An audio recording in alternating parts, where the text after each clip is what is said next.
પાણી ભરેલું એક વાસણ છે, તેમાં સૂર્યનું બિંબ પ્રતિબિંબ થાય છે. એ વાસણ અને પાણી અપરા પ્રકૃતિ છે. પાણીમાં ચમકતા સૂર્યનું પ્રતિબિંબ ભ્રમણ પરા પ્રકૃતિ છે, ઉચ્ચ પ્રકૃતિ છે. વાસણ શરીર માટે, પાણી મન માટે અને વ્યક્તિગત સ્વ અહંકાર માટે પ્રતિબિંબ સૂર્ય છે, જેના દ્વારા માણસ એવું વિચારવા ભ્રમિત થાય છે કે તે અલગ અને વાસ્તવિક વ્યક્તિ છે. આકાશમાં ચમકતો વાસ્તવિક સૂર્ય આત્મા, પુરુષ કે ભગવાન છે. જ્યારે વાસણ અને પાણીનો નાશ થાય છે, પણ સૂર્ય તેનો બિલકુલ પ્રભાવ થતો નથી. પોતાના નૈસર્ગિક ગર્વમાં હંમેશા ચમકે છે. તેથી શરીરના ખસી જવાથી આત્માને કોઈ ફેર પડતો નથી, જે શાશ્વત છે. જ્ઞાની માણસ વાસણ, પાણી અને પ્રતિબિંબને છોડી દે છે અને વાસ્તવિક તેજસ્વી સૂર્ય તરફ જુએ છે. તેથી જ્ઞાની માણસ પોતાના શરીરને મન અને અહંકાર સાથે જોડતો નથી. તે તેના વ્યક્તિગત સ્વ તરીકે દેખાય છે અને તે આત્માનો આશરા લે છે, જે આ ત્રણેયથી અલગ છે. તેવી જ રીતે આકાશમાં સૂર્ય પાણીના પ્રતિબિંબ થતા આત્માથી બિલકુલ અલગ છે. બધા ફેરફારો વાસણના પાણી અને તેમાં પ્રતિબિંબ સંબંધિત છે. વાસ્તવિક સૂર્ય બદલાતો નથી. પાણી વાસણ નાનું મોટું હોય, પાણી ગંદુ કે કાદવવાળું, તેનાથી સૂર્યને અસર થતી નથી. તેથી માણસના શરીર અને મનમાં થતા ફેરફારોની પણ આત્મા પર અસર કરતી નથી. ટૂંકમાં ભગવદ્ ગીતાનો અધ્યાય 7મો, શ્લોક 5મો. અપરેતમિતા સ્તન્યા પ્રકૃતિમ વિધિ મે પરામ જીવભૂતામ મહાબાહો યેદમ ધાર્યતે જગત. ગુજરાતીમાં જો આ શ્લોકને કહીએ તો, વળી હે મહાબાહુ અર્જુન, આ નિકૃષ્ટ શક્તિ ઉપરાંત મારી એક અન્ય ચઢિયાતી પરાશક્તિ છે, જે જીવોની બનેલી છે અને તે ભૌતિક પ્રકૃતિ સાથે સંઘર્ષ કર્યા કરે છે, તેના સંસાધનોનો ઉપયોગ કરે છે. બીજા શબ્દોમાં કહીએ તો આને અપરા પ્રકૃતિ જાણ. તેનાથી જુદી હે મહાબાહુ મારી જીવરૂપી પરા પ્રકૃતિ છે. તેનાથી આ જગતને ધારણ કરવામાં આવે છે. ટૂંકમાં આ શ્લોકમાં ભગવાન પરાશક્તિની વાત કરે છે. આગલા શ્લોકમાં જે અપરાશક્તિની વાત કરી હતી, 8 પ્રકૃતિની વાત કરી હતી, પૃથ્વી, પાણી, અગ્નિ, વાયુ, આકાશ, મન, બુદ્ધિ અને વળી અહંકાર, એ 8 જે થયેલી એ અપરા પ્રકૃતિ છે. જ્યારે અહીં ભગવાન પરા પ્રકૃતિની એટલે કે જીવની વાત કરે છે. ભગવાન કયા શ્લોકથી ભગવાન અર્જુનને જ્ઞાન વિજ્ઞાનની જાણકારી આપી રહ્યા છે, ભક્તિ યોગની પરાકાષ્ઠાની માહિતી આપી રહ્યા છે. આપણે જાણીએ છીએ કે પ્રકૃતિ અપરા અને પરા એકબીજાને સાપેક્ષ છે. પરા વગર અપરાની કોઈ કિંમત નથી, કારણ કે પરા પ્રકૃતિ વગર અપરાનું કોઈ અસ્તિત્વ નથી. અપરાના માટે પરા પ્રકૃતિ જરૂરી છે, જીવની જરૂરિયાત છે. કારણ કે જીવ જ શક્તિમાન છે. શરીરમાં આત્માને જો કાઢી લેવામાં આવે તો શરીરની કોઈ કિંમત રહેતી નથી. એટલે અહીં શ્લોકમાં ભગવાન પરા પ્રકૃતિની વાત કરે છે, જીવની વાત કરે છે, જે ચેતનાની વાત કરે છે. આગલા શ્લોકોમાં 8 પ્રકૃતિ જે હતી એ ચેતન અજળ હતી, અને આ ચેતનની વાત કરે છે. આગલા શ્લોકમાં વર્ણવેલી 8 પ્રકારની અપરા પ્રકૃતિ જે નીચી છે, તે ક્ષેત્ર છે અથવા જળ પદાર્થ છે, તે અશુદ્ધ છે, તે અનિષ્ટ ઉત્પન્ન કરી બંધન ઊભા કરે છે. પરંતુ પરા અથવા ઊંચી પ્રકૃતિ એકદમ શુદ્ધ છે. તે હું પોતે છું અર્થાત તે ક્ષેત્રજ્ઞ છે. તેનાથી જીવ માત્ર આખા જગતમાં પ્રવેશે છે, અને આ જીવ આ જગતને ધારણ કરે છે. જેના વડે જગત ધારણ થાય છે તેવું જ મૂળ જીવત્વ છે. ટૂંકમાં આ શ્લોકમાં ભગવાન અપરાની અને હવે પરા પ્રકૃતિની વાત કરે છે. અહીં જીવભૂતાનામ, વાસ્તવમાં એ જીવરૂપ નથી, પરંતુ જીવ બનેલો છે. એ તો સ્વત સાક્ષાત પરમાત્માનો અંશ છે. કેવળ સ્થૂળ, સૂક્ષ્મ અને કારણ શરીરરૂપી પ્રકૃતિ સાથે સંબંધ જોડવાથી એ જીવ બન્યો છે. એ સંબંધ જોડે છે પોતાના સુખ માટે, અને આ સુખ એના જન્મ મરણ રૂપી મહાન દુઃખનું કારણ બને છે. બીજો શબ્દ મહાબાહુ. હે અર્જુન, તું મહાન શક્તિશાળી છે, એટલા માટે તું અપરા અને પ્રકૃતિના પરાપ્રકૃતિને ભેદને સમજવા સમર્થ છે. એને સમજ વિદ્ધિ યદે ધાર્યતે જગતમ. આ શબ્દ ભરા વાસ્તવમાં આ જગતમાં જગદ્રૂપ નથી, પણ ભગવાનનું સ્વરૂપ છે. વાસુદેવમ સર્વમ સદ સચ્ચાહમ. કેવળ આ પરાપ્રકૃતિ જીવ તેને જગતરૂપી ધારણ કરી રાખે છે. અર્થાત જીવ આ સંસારની સ્વતંત્ર સત્તા ન માનીને તે કેવળ ભગવત સ્વરૂપે જ માને તો તેનું જન્મ મરણ રૂપી બંધન દૂર થશે. ભગવાનની પરાપ્રકૃતિ હોય ને પણ જીવાત્માએ આ દ્રશ્યમાન જગત છે અને એ અપરા પ્રકૃતિ છે ધારણ કર્યું છે. અર્થાત આ પરિવર્તનશીલ વિકારી જગતને સ્થાયી, સુંદર અને સુખદ માનીને હું અને મારા રૂપે ધારણ કર્યું છે. જેથી ભોગો અને પદાર્થોમાં જેટલી આસક્તિ અને આકર્ષણ છે તેને એટલા જ સંસાર અને શરીર સ્થાયી, સુંદર અને સુખદાયી મારું પડે છે. પદાર્થનો સંગ્રહ થતાં તેમનો ઊભો કરવાની લાલસાને લીધે ઘણા બધા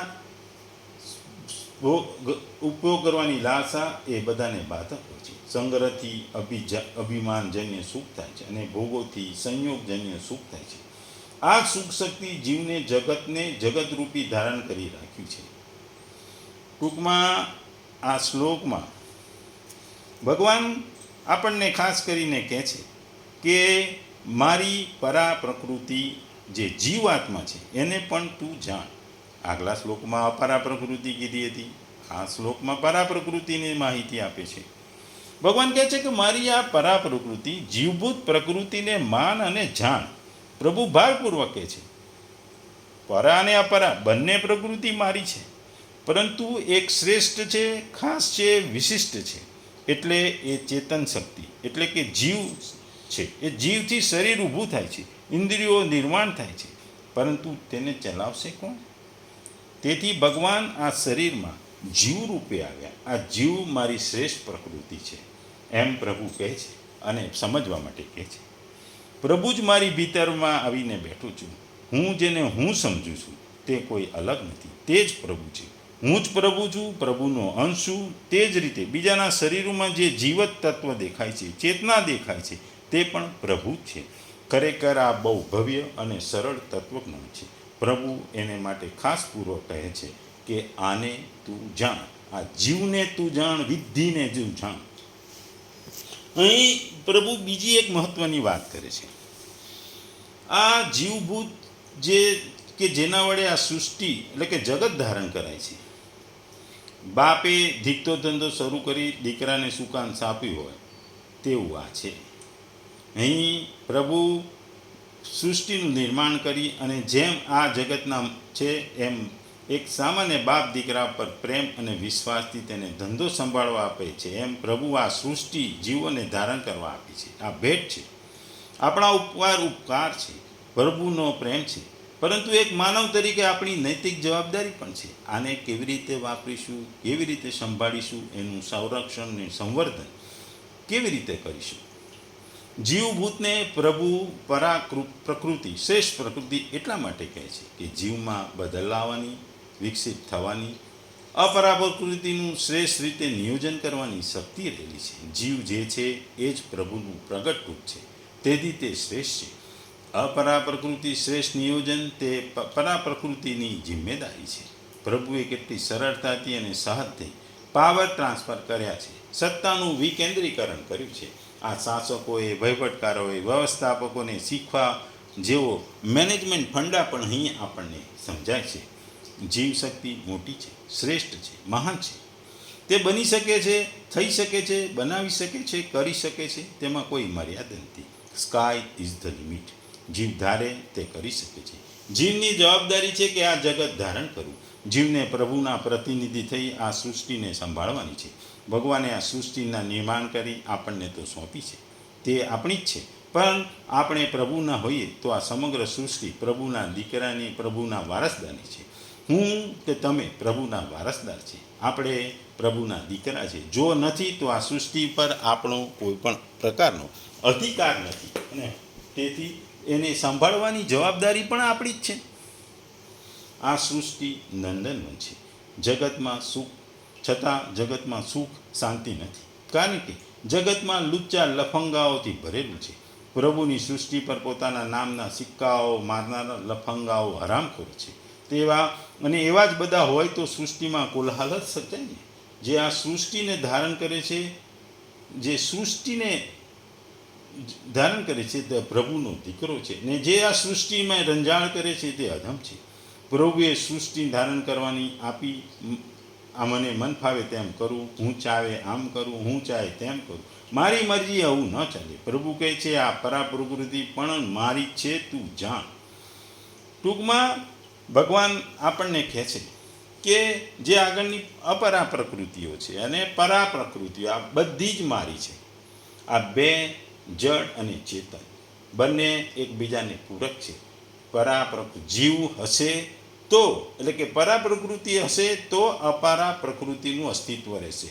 આપણે જોઈએ કે કોઈ પણ વસ્તુ હોય, કે આજે રેલગાડી હોય, કે વિમાન હોય, કે મોટર ગાડી હોય, એને ચલાવવા માટે માણસની જરૂર પડે, એટલે કે જીવાત્માની જરૂર પડે.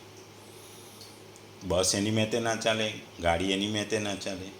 લોકો કહેતા હોય છે કે ઓટોમેટિક ગાડીઓ છે, ઓટોમેટિક ટ્રેનો છે, પણ એ ઓટોમેટિક ટ્રેનો પણ સોફ્ટવેરથી ચાલતી હોય અને સોફ્ટવેરની પર નજર રાખતો વ્યક્તિ પણ જીવાત્મા જ હોય છે. એ એન્જિનિયર હોય છે જે પોતે બનાવેલા સોફ્ટવેરના આદેશથી ટ્રેનો અને ગાડીઓ ચલાવે છે.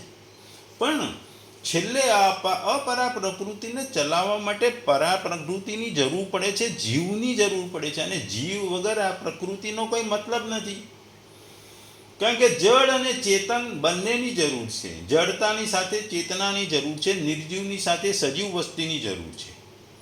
તો જ આ પ્રકૃતિ ચાલે, સંસાર ચાલે, સમગ્ર પૃથ્વી ચાલે. એના વગર પરા પ્રકૃતિ વગર શક્ય જ નથી કશું. ભગવાન એ જ વસ્તુ આપણને સમજાઈ રહ્યા છે કે તું ખાસ કરીને મારી પ્રકૃતિ જાણ, એવું વિશેષ ભાર મૂકીને કહે છે. જીવ એ પરમેશ્વરની પ્રકૃતિ છે, જેને આપણે શક્તિ પણ કહી શકીએ છીએ. અપરાશક્તિ તો પૃથ્વી છે, જળ, અગ્નિ, વાયુ, આકાશ, મન, બુદ્ધિ, અહંકાર જેવા વિભિન્ન તત્વ રૂપે પ્રગટ થાય છે. પણ ભૌતિક પ્રકૃતિના સ્થૂળ પૃથ્વી માટે સૂક્ષ્મ મન વગેરે બંને રૂપો અપાર શક્તિની પેદાશી છે. વિભિન્ન હેતુઓ માટે અપાર શક્તિનો ઉપયોગ કરેલા જીવો પરમેશ્વરની પરાશક્તિ છે, અને આ શક્તિને લીધે જ સમગ્ર ભૌતિક જગત કાર્યરત છે. જ્યાં સુધી આ દ્રશ્ય જગતને પરાશક્તિ અર્થાત જીવ દ્વારા ગતિશીલ કરવામાં આવતું નથી, ત્યાં સુધી તેના કાર્યો કરવાની શક્તિ આવતી નથી. શક્તિઓનું નિયંત્રણ હંમેશા શક્તિમાન દ્વારા જ થાય છે. શક્તિઓનો કંટ્રોલ છેલ્લે શક્તિમાન એટલે ભગવાન દ્વારા જ થાય છે. જગતમાં બધું જ એકબીજા સાથે જોડાયેલું છે. જડ અને ચેતન, પરા અને અપરા. અત્યંત પ્રબળ વિચાર ભાવનો પ્રભાવ ચેતન નહીં, જડ મનાતી વસ્તુઓ ઉપર પણ પડે છે. એના શ્રેષ્ઠ પુરાવા રૂપે એક વાત યાદ આવે છે. યુરેકથમના મંદિરની એક રહસ્યમય ઘટના થઈ હતી. ગ્રીસના પ્રાચીન રાજ્યની રાજધાની એક્રોપોલિસમાં આ મંદિર આવેલું છે. ઈસવીસન 1799ની આસપાસ થોમસ બુર્સ નામના બ્રિટિશ રાજદૂત તુર્કીમાં પદાધિકારી હતા. બ્રિટિશ અધિકારીઓ યુરેકથમના મંદિરની મૂર્તિઓ ઇંગ્લેન્ડ લઈ જવા માંગતા હતા.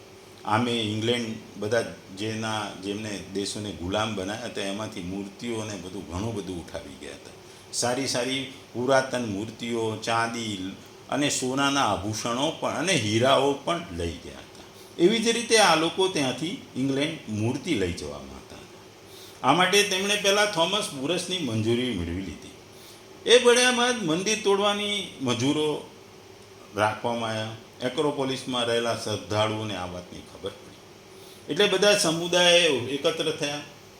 કેટલાય ધરણા કર્યા, વિરોધ કર્યો, પણ બ્રિટિશરો મૂર્તિને મંદિરમાંથી લઈ જવાના માગતા હતા એટલે એમણે એ વિરોધને ગણકાર્યો નહીં. એમણે રાતના સમયે મજૂરોને બોલાવી અને એમના કામનો પ્રારંભ કર્યો. પહેલાં તો મંદિરની આજુબાજુની દિવાલોને તોડીને જમીનદોસ્ત કરી નાખી. પછી મૂર્તિઓ જ્યાં ઊભી હતી રાખવામાં આવી હતી તે બેઠક સ્થાનને ધસ કરવાની તૈયારી કરી. બેઠક સ્થાને તોડી એમાં રાખેલી દેવોની મૂર્તિઓ આખે ઉઠાવી તેમણે અંગ્રેજોને આપવાની હતી અને ઇંગ્લેન્ડ લઈ જવાની હતી.